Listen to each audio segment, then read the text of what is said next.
병원 다녀오신 적 있으시죠? 진료실에서 의사 선생님 앞에 앉으면 안녕하세요 여러분. 머릿속이 하얘지는 경험 다들 있으실 겁니다. 나오고 나서 그것도 물어볼 걸 하고 후회하신 적 있으시죠? 오늘은 50대 이상 시니어 분들이 진료실에서 꼭 물어봐야 할 질문들을 정리해 드리겠습니다. 이 영상 보시고 메모하시고 병원 갈 때 꼭 활용하세요. 여러분의 건강을 지키는 건 바로 여러분 자신입니다. 먼저 왜 질문이 중요한지부터 말씀드릴게요. 진료 시간이 짧습니다. 보통 5분에서 10분 정도죠. 이 짧은 시간에 내 증상을 설명하고 의사 선생님 말씀 듣고 처방받고 나오면 끝입니다. 그런데 문제는 나중에 생깁니다. 이 약은 언제 먹는 거지? 부작용은 없나? 다음엔 언제 와야 하지? 검사 결과는 어떻게 되는 거지? 이런 궁금증이 집에 와서 생깁니다. 다시 병원에 전화하기도 애매하고 그냥 넘어가게 되죠. 더 큰 문제는 우리가 가만히 있으면 의사 선생님도 당연히 알고 있겠거니 하고 넘어간다는 겁니다. 의사 선생님들도 바쁘세요. 우리가 물어보지 않으면 설명을 생략하실 수 있어요. 그래서 우리가 적극적으로 질문해야 합니다. 특히 50대 이상이 되면 만성질환이 하나둘 생기기 시작합니다. 고혈압, 당뇨, 고지혈증, 관절염. 이런 병들은 평생 관리해야 하는 병들이에요.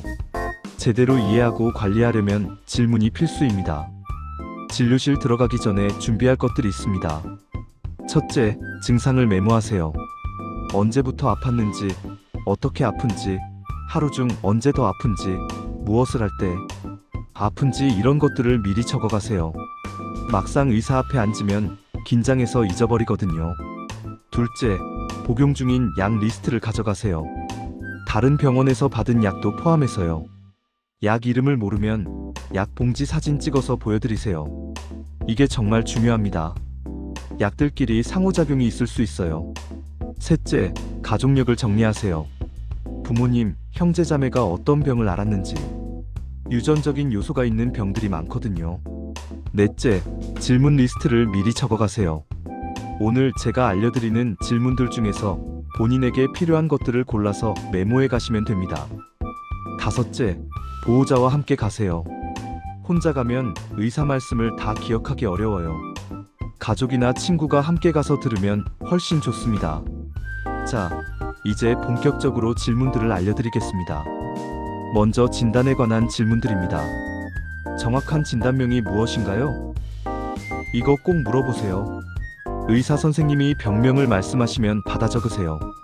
한자로 된 어려운 말이면 다시 한번 천천히 말씀해달라고 하세요. 부끄러운 게 아닙니다. 이 병은 어떤 병인가요? 간단하게라도 설명을 들으세요. 내가 어떤 병에 걸렸는지 알아야 관리를 하죠. 왜 이 병이 생겼나요? 원인을 아는 게 중요합니다. 생활 습관 때문인지, 유전인지, 노화 때문인지. 원인을 알아야 예방도 하고 관리도 하죠. 이 병은 완치가 되나요? 아니면 평생 관리해야 하나요? 이것도 중요합니다. 완치 가능한 병인지, 관리가 필요한 만성질환인지에 따라 마음가짐이 달라지거든요. 합병증이 생길 수 있나요? 병 자체보다 무서운 게 합병증입니다. 어떤 합병증을 조심해야 하는지 미리 알아야 예방할 수 있어요. 추가 검사가 필요한가요? 필요하다면 어떤 검사를 왜 해야 하는지 물어보세요. 검사 비용이 부담되면 그것도 솔직하게 말씀드리세요. 두 번째, 약에 관한 질문들입니다. 이게 정말 중요해요. 이 약은 무슨 약인가요? 각각의 약이 무엇을 위한 건지 설명을 들으세요. 혈압약인지, 소화제인지, 진통제인지. 알고 먹는 것과 모르고 먹는 것은 천지 차이입니다. 언제 어떻게 먹어야 하나요? 식전이면 식사 30분 전입니다. 식후면 식사 후 30분 이내예요. 공복은 식사 2시간 후를 말합니다. 정확히 알아야 약 효과가 제대로 나와요. 이 약은 얼마나 먹어야 하나요? 며칠치인지, 다 먹고 다시 와야 하는지, 계속 먹어야 하는지 확인하세요. 부작용은 없나요? 어떤 부작용이 있을 수 있는지, 부작용이 나타나면 어떻게 해야 하는지 물어보세요. 속쓰림이 있을 수 있어요. 이런 거라도 미리 알면 덜 놀랍니다. 다른 약과 함께 먹어도 되나요? 다른 병원에서 받은 약, 약국에서 산 일반 의약품, 건강기능식품까지 같이 먹으면 안 되는 조합이 있어요. 술이나 특정 음식을 피해야 하나요? 어떤 약은 술과 같이 먹으면 안 되고 어떤 약은 자몽 주스와 같이 먹으면 안 됩니다. 꼭 확인하세요. 약을 먹다가 증상이 좋아지면 끊어도 되나요? 이거 아주 중요합니다. 항생제 같은 건 증상이 좋아져도 처방된 기간 동안 다 먹어야 해요. 임의로 끊으면 안 됩니다. 약값이 부담스러운데 저렴한 대체약은 없나요? 솔직하게 물어보세요. 제네릭 의약품이라고 성분은 같은데 가격이 저렴한 약들이 있습니다. 세 번째, 생활 습관에 관한 질문들입니다. 일상생활에서 주의할 점이 있나요? 병을 관리하려면 생활 습관 관리가 필수예요. 뭘 조심해야 하는지 구체적으로 물어보세요. 운동을 해도 되나요? 어떤 운동이 좋나요? 병에 따라서 권장되는 운동과 피해야 할 운동이 다릅니다. 구체적으로 물어보세요. 식단을 조절해야 하나요? 싱겁게 드세요만 들으면 막막하잖아요. 하루 소금 섭취량이 몇 그램이면 되나요? 어떤 음식을 피해야 하나요? 구체적으로 물어보세요. 담배와 술은 어떻게 해야 하나요? 완전히 끊어야 하는지, 조금은 괜찮은지 솔직하게 물어보세요. 수면은 몇 시간 자야 하나요? 잠도 중요한 치료입니다. 얼마나 어떻게 자야 하는지 물어보세요. 스트레스 관리는 어떻게 해야 하나요? 많은 병이 스트레스와 관련이 있습니다. 현실적인 조언을 구하세요. 네 번째, 치료 계획에 관한 질문들입니다. 치료 목표가 무엇인가요? 완치인지, 증상 완화인지, 진행 지연인지. 목표를 알아야 동기부여가 되죠. 치료 기간은 얼마나 걸리나요? 대략적이라도 알면 마음의 준비를 할 수 있어요. 다음 진료는 언제 와야 하나요? 정확한 날짜를 정하세요. 한 달 후쯤이 아니라 4주 후처럼 구체적으로요. 집에서 어떤 증상이 나타나면 즉시 병원에 와야 하나요? 응급 상황의 신호를 미리 알아두세요. 생명과 직결될 수 있습니다. 다른 치료 방법은 없나요? 약물 치료 외에 물리치료, 운동치료 등 다른 옵션이 있는지 물어보세요. 비용은 대략 얼마나 드나요? 경제적 부담이 크면 솔직하게 말씀드리고 상의하세요. 다섯 번째, 검사 결과에 관한 질문들입니다. 이 수치는 무엇을 의미하나요? 혈압, 혈당, 콜레스테롤 등 숫자만 들으면 모릅니다. 무슨 뜻인지, 정상 범위는 어디인지 물어보세요. 정상 범위와 얼마나 차이가 나나요? 조금 높네요가 아니라 정상이 120인데 당신은 150이에요. 이렇게 구체적으로 들으세요. 이 수치가 위험한 수준인가요? 즉각적인 조치가 필요한 수준인지 관찰만 해도 되는지 확인하세요. 이전 검사 결과와 비교하면 어떤가요? 좋아지고 있는지 나빠지고 있는지 추세를 아는 게 중요해요. 이 검사를 얼마나 자주 해야 하나요? 정기 검사 주기를 확인하세요. 검사 결과지를 받을 수 있나요? 사본을 받아서 집에 보관하세요. 다른 병원 갈 때도 유용합니다. 여섯 번째, 질문하기 어렵지만 꼭 물어봐야 하는 것들입니다. 성기능 문제. 부끄럽지만 삶의 질과 관련된 중요한 문제예요. 남성 갱년기, 여성 갱년기 모두 해당됩니다. 의사 선생님은 전문가입니다. 부끄러워하지 마세요. 대소변 문제, 빈뇨, 요실금, 변비, 설사. 이것도 솔직하게 말씀드려야 해요. 삶의 질을 크게 떨어뜨리는 문제들입니다. 정신건강 문제, 우울, 불안, 불면. 나이 들면 다 그렇지가 아닙니다. 치료가 필요한 질환일 수 있어요. 치매 걱정.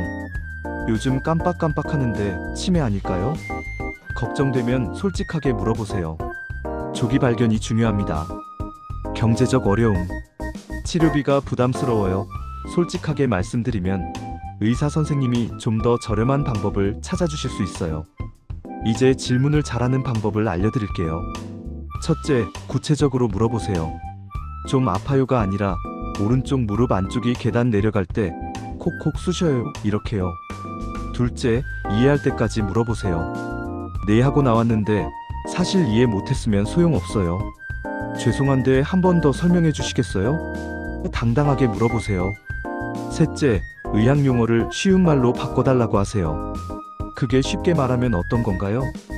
물어보는 게 부끄러운 게 아닙니다. 넷째에 메모하세요. 종이와 펜을 꺼내서 적으세요. 의사 선생님도 이해하실 거예요. 다섯째, 핵심부터 물어보세요. 진료 시간이 짧으니까 가장 중요한 것부터 물어보세요. 여섯째, 인터넷 정보에 대해 물어보세요. 인터넷에서 이런 정보를 봤는데 제 경우에는 어떤가요? 이렇게 물어보시면 됩니다. 일곱째, 다음 진료 때까지 무엇을 해야 하는지 정리해서 물어보세요. 그럼 다음에 올 때까지 약 먹고, 운동하고, 식단 조절하면 되는 거죠? 이렇게 확인하세요. 질문할 때 주의할 점들도 말씀드릴게요. 첫째, 너무 많이 준비해 가지 마세요. 한 번에 5-7개 정도가 적당합니다. 너무 많으면 시간이 부족해요. 둘째, 공격적으로 질문하지 마세요. 왜 이렇게 안 낫나요? 보다는 좋아지려면 어떻게 하면 될까요? 이렇게 협력적으로요.